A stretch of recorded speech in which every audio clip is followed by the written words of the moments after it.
दोस्तों, आज मैं आपके लिए यूजीसी नेट के 2018 के कुछ क्वेश्चंस लेके आई हूँ सॉल्व, जो मैंने पिछली 2018 में पेपर दिया था तो मेरा नहीं हो पाया था, 2-3% से रह गई थी। तो देखिए, जो क्वेश्चंस मेरे को मिले हैं मैंने प्रिंट आउट निकलवाए थे और मैंने सॉल्व किया था। तो भी जो जो क्वेश्चंस मुझे मिले हैं मैं आपको इसका सोल्यूशन बताती हूँ। फर्स्ट क्वेश्चन है, मैं इसको फर्स्ट ही मार्क करूंगी। For equation of continuity, which of the following is true for steady state currents? देखिए, आपने पढ़ा ही होगा कि कंटिन्यूटी इक्वेशन क्या होती है। What is this continuity equation? This is del dot J equal to minus del rho V by del T, यही होता है। तो जब हम स्टडी मतलब क्या होता है, फिक्स्ड। तो फॉर स्टडी स्टेट करंट्स आपके पास जो वेरिएशन है del rho not by del T, या इसको आप v कह दीजिए। What is this rho v? This is volume charge density. Volume charge density, ये जो वॉल्यूम चार्ज डेंसिटी है, this is equal to what? Charge per unit volume, that means coulomb per metre cube, यही होगा ना। तो जब this is the rate of change of volume charge density with respect to time. तो जब steady state होता है, steady means which is something fixed which is not changing. तो जब इसका वेरिएशन जीरो है तो यहाँ पे जो आपका डेल डॉट जे होगा, जो डाइवर्जेंस ऑफ करंट डेंसिटी होगा, it will come out to be zero. तो इसका जो राइट आंसर होगा वो होगा आपका third option, del dot J equal to zero. For steady state currents जो इक्वेशन ऑफ कंटिन्यूटी होती है, it becomes del dot J equal to zero. Next question है, मैं इसको सेकेंड ही बोलूंगी। The Fourier transform of the signal X T is equal to E minus A T square for a positive. देखिए, आपने पढ़ा होगा कि जो फोरियर ट्रांसफॉर्म होता है एफ ऑफ टी, मैं इसको लिख देती हूँ एफ ऑफ टी, इसका मैं फोरियर ट्रांसफॉर्म ले रही हूँ। This is equal to integral minus infinity to infinity F T E to the power minus J omega T D T, यही होगा। जब हम इसका इनवर्स फोरियर ट्रांसफॉर्म लेते हैं आई एफ टी, तो ये होता है mod of F omega, that means mod नहीं, सॉरी, एफ ओमेगा। इसका हम फोरियर ट्रांसफॉर्म लेंगे ना, this is actually what? F of omega. तो ये कितना हो जाएगा? F T is equal to 1/2 pi integral minus infinity to infinity F omega E to the power J omega T D omega. जब आप putting down the values, यहाँ पे F T is equal to what? It is X T E to the power minus A T square. So this is A positive. तो यहाँ पे जब आप ये वैल्यू रखेंगे तो इसका जो आंसर आएगा, it should be under root pi by A E minus omega square by 4 है। तो इसका ये सेकेंड ऑप्शन होगा। इसको आप सॉल्व करेंगे, ये बहुत बार आपने क्लासेस में किया होगा।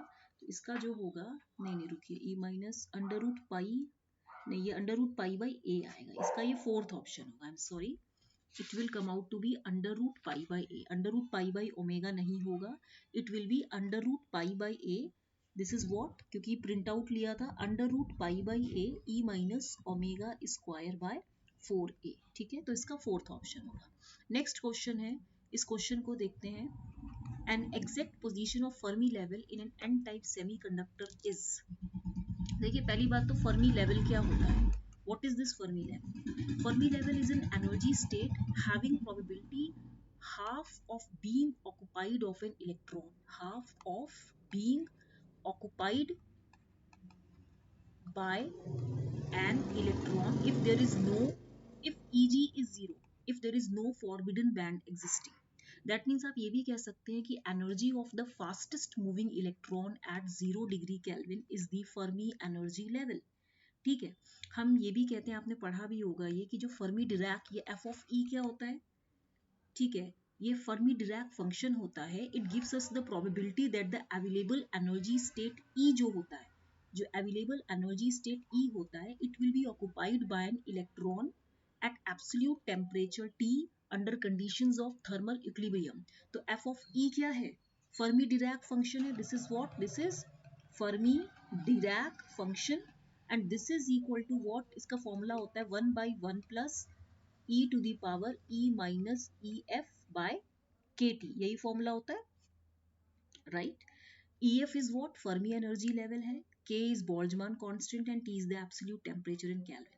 ठीक है, तो यहाँ पे जो आपसे क्वेश्चन पूछा गया है कि एन एग्जैक्ट पोजीशन जो होती है और Fermi level N type semiconductor में वो क्या होती है, आपने पढ़ा भी होगा ना ये फर्मी लेवल के केस में कि जैसे कि ये अगर आपका कंडक्शन बैंड है और ये आपका क्या है वैलेंस बैंड है, तो यहाँ पे देखिए ये यहाँ पे इंट्रिंसिक लेवल होता है, इस जिसको हम फर्मी लेवल भी बोल सकते हैं, फर्मी लेवल नहीं सॉरी, फॉरबिडन एनर्जी बैंड भी बोलते हैं, ईजी मतलब एनर्जी बैंड गैप। तो यहाँ पे एन लेवल के केस में Fermi level is closer to N type और पी टाइप के केस में Fermi level is closer to P valence band. N type के केस में Fermi level is closer to conduction band sorry.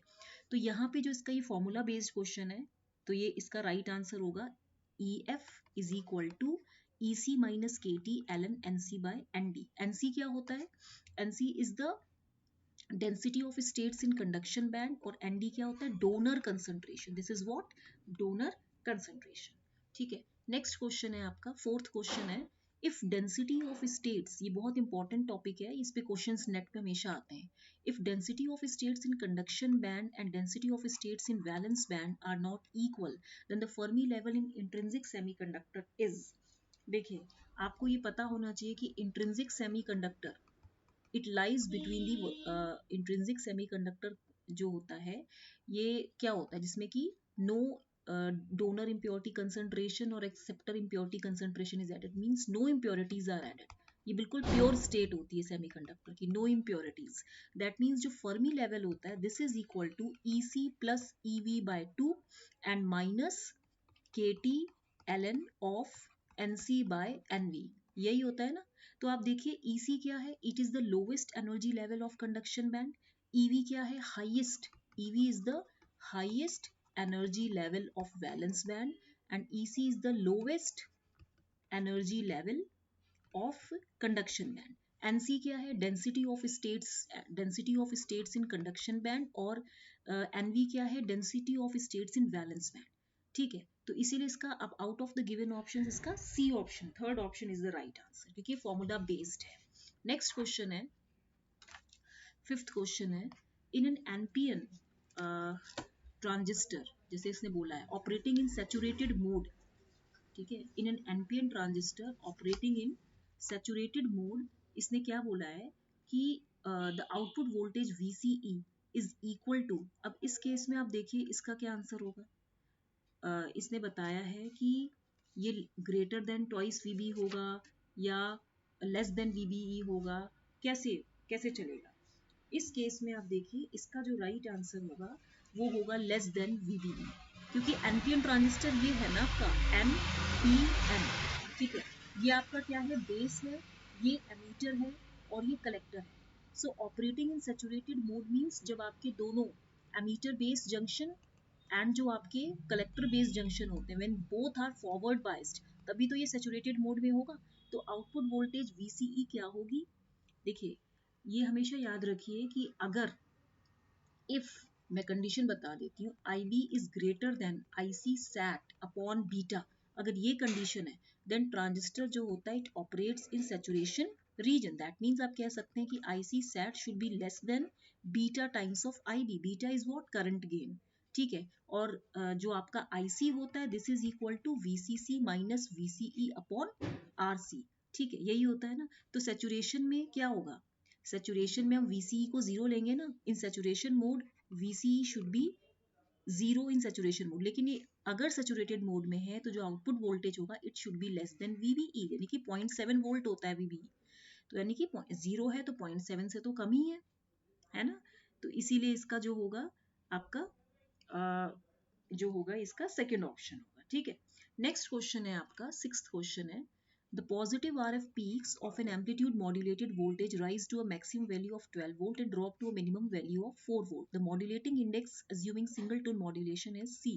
आपने पढ़ा MA is equal to V max minus V min by V max plus V min, यही होता है।